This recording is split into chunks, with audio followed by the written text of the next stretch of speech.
2025।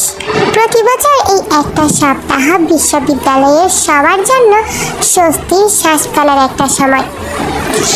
তখন সবে মাত্র সুস্থ হয়ে ভার্সিটিতে এসেছে। ভার্সিটিতে এসে সে তো অবাক। সবাই রীতিমতো কে কোন বিষয়ে অংশগ্রহণ করবে এই নিয়ে হই হুল্লায় লেগে আছে। ওদের এইসব কিছু চুপচাপ দাঁড়িয়ে দেখছিল। ওর হয়তো মনের মধ্যে ইচ্ছে জেগেছিল ও কোনো কিছুতে অংশ নেবে। দেখে এক পাশে কোণঠাসা হয়ে দাঁড়িয়ে থাকতে দেখে হঠাৎ করে জিমিন চেঁচিয়ে উঠে বলল, এই তুই গানে পার্টিসিপেট কর, তোর গানের গলা ওয়াও। তো সঙ্গে সঙ্গে মানা করে বসলো, না না আমি এসব পারবো না। এর মানা কি জিমিন শুনবে? এই ব্যাচের মধ্যে এমনিতেও পার্টিসিপেট কম পড়ছিল, তাই জিমিন এগিয়ে এসে তেরে গানের লিস্টে জোর করে ধরিয়ে দিল। তের কাঁধে হাত রেখে মিষ্টি এসে বলল, তুই পারবি তে, কাম অন। আর এগুলোতে পার্টিসিপেট করলে প্রফেসরদের নজরে আসা যায়, জানিস না? তে জিমিনের দিকে তাকালো। ওর গান গাওয়া বড্ড শখ। মাঝে মধ্যে গুনগুন করে গান গাওয়া হতো, তবে কোনো অনুষ্ঠানে কখনো গান গায়নি। বাবা শুনলে ঠ্যাং ভেঙে রেখে দিবে। হঠাৎ মত বদলে গেল জিমিনের এত জোড়াচড়িতে। ওর হঠাৎ কেন জানি উঠতে ইচ্ছে করছে। ও আনমনে ভাবে, ওরা যেহেতু জোর করছে গেয়ে ফেলা যাক। তাই ও এবার হালকা মাথা নেড়ে সম্মতি জানালো। হাতের গানের লিস্টে সাইন করে দিয়ে বলল, গানের জন্য আমার কাছে কোনো ইনস্ট্রুমেন্টস নেই, ভার্সিটি থেকে কি দেওয়া হবে এগুলো? জিমিনদের হাত থেকে সাইন করা লিস্ট নিয়ে জমা করলো বাকি লিস্টের সঙ্গে আর বলল, হ্যাঁ দিবে, তুই চিন্তা করিস না। কথাটা বলে তের কানে চাপ দিয়ে জিমিন ওই জায়গা থেকে সরে গেল। গানের প্র্যাকটিসের জন্য তোমাদেরকে ডাকছে। জুনিয়র ছেলে এসে বলে গেল তেদের ক্লাসরুমে। জিমিন যেহেতু ওদের এই কাজে ভলেন্টিয়ার, তাই ও সবাইকে খুঁজে খুঁজে ডেকে নিয়ে গেল অডিটোরিয়ামে। ওখানে সামনে 2 দিন গানের আসর বসবে। অডিটোরিয়ামে ইতিমধ্যে অনেকগুলো গিটার, ড্রাম, মিউজিক ইনস্ট্রুমেন্ট রাখা হয়েছে। তে গিয়ে দাঁড়ালো সবার মাঝে। জিমিন তের পাশের ইনস্ট্রুমেন্টগুলো দেখিয়ে দিয়ে বলল, তে এখান থেকে চুজ করে নে ইনস্ট্রুমেন্ট আর প্র্যাকটিস করা শুরু করে দে। তে মাথা নাড়ল। ও ধীরে ধীরে হেঁটে সবগুলো গিটার নেড়ে ছেড়ে দেখছিল। এখানে সবচেয়ে ওর ভালো লাগলো নীল কালারের একটা ভীষণ সুন্দর গিটার। মনে হচ্ছে অনেক ভারী হবে আর দামিও। তে অন্য কোনো ইনস্ট্রুমেন্ট বাজাতে না পারলেও গিটারটা মোটামুটি টুকটাক ও বাজাতে পারে, কারণ ওর যেহেতু গানের শখ ছিল তাই বাবা থেকে লুকিয়ে একটু একটু প্র্যাকটিস করেছিল আগে। তে খুশি হয়ে সেটাতে হাত দিল। ভারী গিটারটা তুলে নিল নিজের হাতে। ওড়না ভালো করে সামলে একটা চেয়ারে বসে গিটারের স্ট্রিংয়ে হাত দিয়ে টুংটাং শব্দ করতেই হঠাৎ অডিটোরিয়ামে ঢুকলো তের বুকের কাঁপনে উঠিয়ে দেওয়া সেই জিয়ান জাংকুক। সেই একই হাঁটার ভঙ্গি, গলায় ঝুলন্ত স্টার শেপের লকেট, মাথার চুলগুলো আজও এলোমেলো, গায়ে মলিন শার্ট। জাংকুক অডিটরে আসার সঙ্গে সঙ্গে এতক্ষণ যে শোরগুলো দেখা গিয়েছিল সেটা মুহূর্তে বন্ধ হয়ে গেল। সবাই তাড়াহুড়োভাবে ব্যস্ত হয়ে যে যার ইনস্ট্রুমেন্ট নিয়ে ঠিক করতে লাগলো। জাংকুক নিজের মতো করে হেঁটে গিয়ে বসলো নিজের জন্য সব সময়ের বরাদ্দ করা চেয়ারটায়। তে জাংকুককে দেখছে, সঙ্গে অনুভব করছে সে একই যন্ত্রণাদায়ক বুক কাঁপনি। যেন বারবার জাংকুককে দেখে এলোমেলো লাগে তের।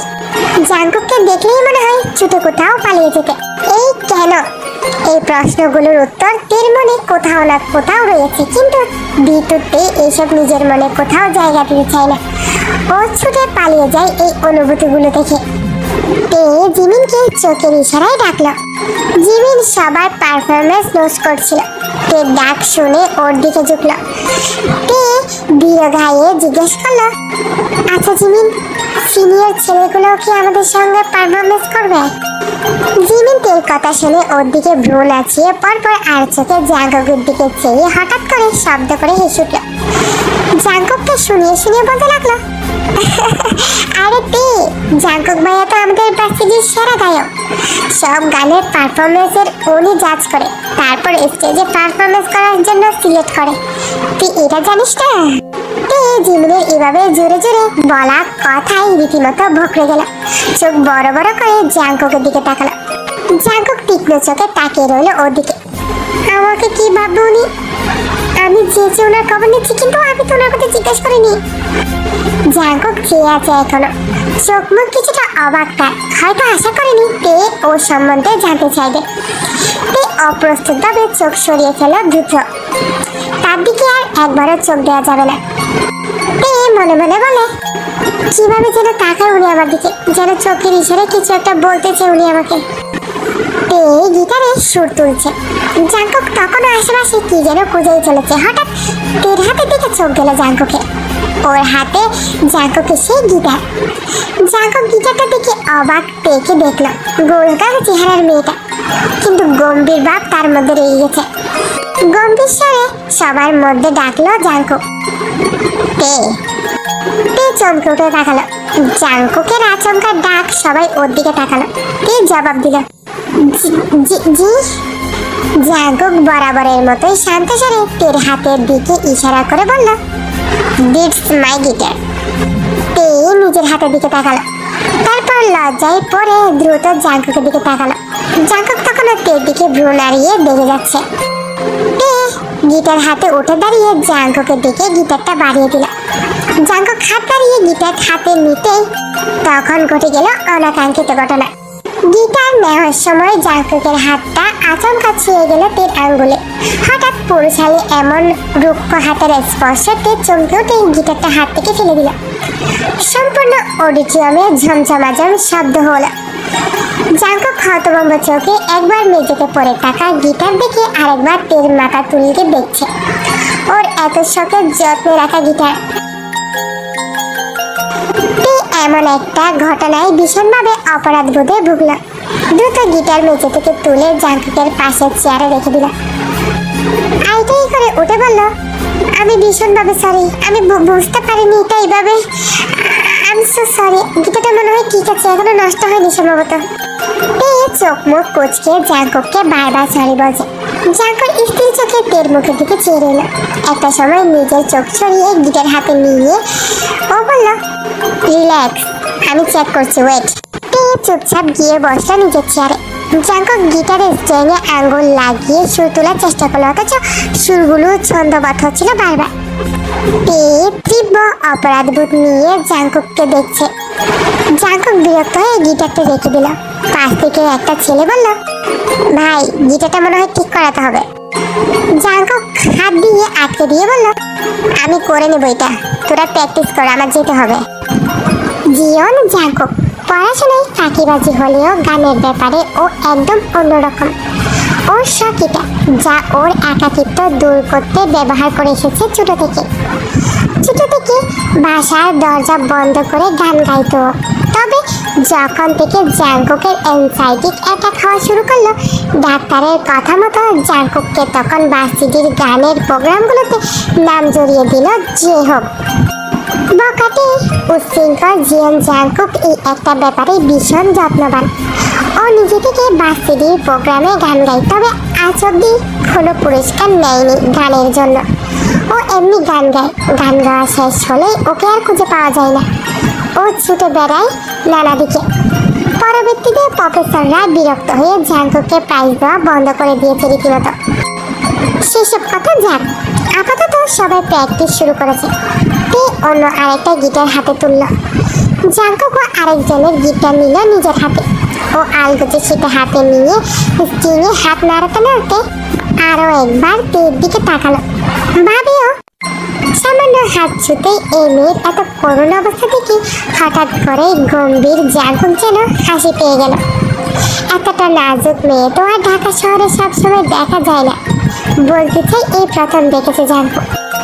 তে তখন আনমনে গুনগুন করছে। হঠাৎ করে জাঙ্কুকের মনে প্রশ্ন জাগলো, এই মেয়েটার গানের গলা কেমন? ওর গান গাইলে ওর মুখের এক্সপ্রেশন কেমন হয়ে যায়? সুর তোলার সময় কি চোখ বন্ধ করে সুর তুলে? গান গাইতে গেলে কি ওর মনে বাকি সবার মতো কারো ছবি ভেসে ওঠে? এসব জানতে ইচ্ছে হওয়া অবশ্য বেহুদা একটা বিষয়। তবুও জাঙ্কুক নিজের মনের এই বেহুদা চিন্তাকে আটকাতে পারল না। আনমনা হয়ে রইল পুরোটা সময়। দেখতে দেখতে তের পালা এলো গান গাওয়া। তে আর চোখে একবার জাঙ্কুকের দিকে তাকালো। ও জাঙ্কুকের সামনে গান গাইবে। আনমনে অদ্ভুত এক অস্বস্তি হচ্ছে। তবুও তে উঠে দাঁড়ালো, গিটার গায়ে সুর তোলার চেষ্টা করলো, তারপর চোখ বুজে গলা ছাড়লো। তুমি কি জানো কেউ আড়ালে বসে তোমাকে জীবন দিয়ে ভালোসে বাসে। তুমি কি জানো কেউ আড়ালে বসে তোমাকে জীবন দিয়ে ভালোসে বাসে।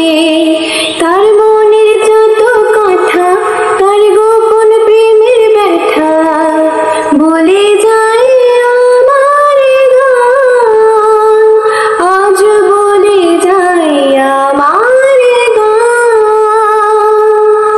মনে রেখো আমার গান, শুধু মনে রেখো আমার গান।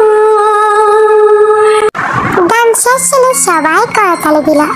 সবার দিকে তাকিয়ে তে মুচকে হাসলো। কিন্তু তখনই জিয়ান জাঙ্কুকের হৃদয় লুটিয়ে পড়ল এই নারীর তরে। হয়তো সেটা স্বয়ং জিয়ান জাঙ্কুকও জানে না।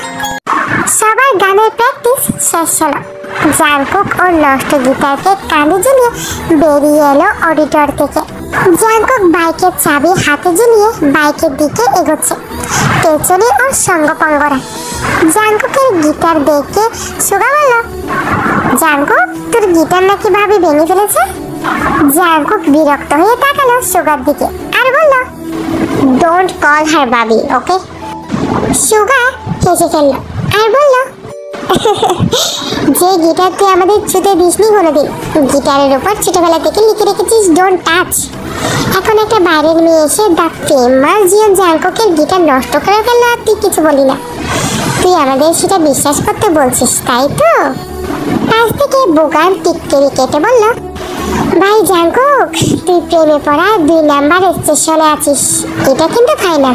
ইয়ন যেন হাসির চলে বলল, ভাই আজকাল দাড়ি না ওটা পোলাপাইন গুলো কিন্তু প্রেম করতেছে, আর তুই কিনা প্রেমে পড়েছিস সেটা স্বীকার করতে ভয় পাচ্ছিস।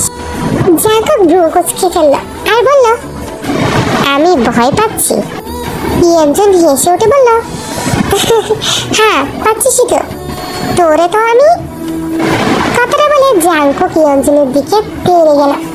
ইয়নজন তো একদম দিল তো, জাঙ্কুক ধরতে পারলে মান ইজ্জত থাকবে না, রাস্তায় প্যাট গলে পিটানো লাগাবে। তখন হোস্টেলে যাচ্ছিল তে, ওর কাঁধের ব্যাগ এক হাতে চেপে আরেক হাতে ফোনে কথা বলতে বলতে হাঁটছিল। জাঙ্কুক দৌড়ানোর সময় ওকে লক্ষ্য করেনি, তে ফোনে কথা বলছিল বিধায় জাঙ্কুককে লক্ষ্য করেনি। তারপর আবার গিয়ে দুজনে খেলো ধাক্কা। ফোন ছিটকে পড়ে গেল রাস্তায়। ওর চোখ বড় বড় করে টাল হারিয়ে পড়ে যেতে নিচ্ছিল, তবে সামনে নিল জাঙ্কুক। কৌশলে এক হাত চেপে ধরল ওর পিঠ, অপর হাতে পাশে থাকা গাছ ধরে নিজেকেও একসাথে পড়ে যাওয়া থেকে আটকে ফেলল। তখন হাতের আঙ্গুল দিয়ে খামছে ধরে জাঙ্কুকের বুকের পাশে টি শার্ট। বকাটে উশৃঙ্খল জিয়ান জাঙ্কুক এবং চাপাসা গ্রামের মেয়ে তে প্রেমের শুরুটা হয়তো এখান থেকে হয়েছিল।